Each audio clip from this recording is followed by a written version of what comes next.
सांगोला तालुक्यातील अजनाळे गावातून एक अत्यंत दुर्दैवी घटना समोर आली आहे।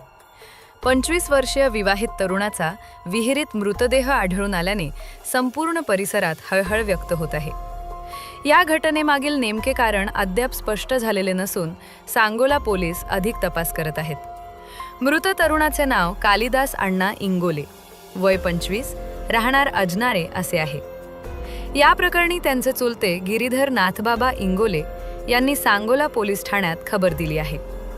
मिळालेल्या माहितीनुसार कालिदास हे मोलमजुरी करून आपल्या कुटुंबाचा उदरनिर्वाह करत होते।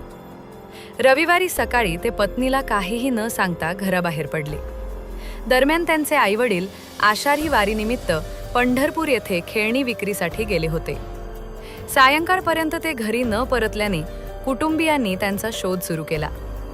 गावात शोध घेत असताना श्रीरंग कोळवले यांच्या विहिरीजवळ त्यांची चप्पल आणि मोबाईल आढळून आला।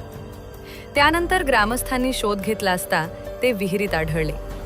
त्यांना तातडीने सांगोला ग्रामीण रुग्णालयात नेण्यात आले, मात्र वैद्यकीय अधिकाऱ्यांनी त्यांना मृत घोषित केले।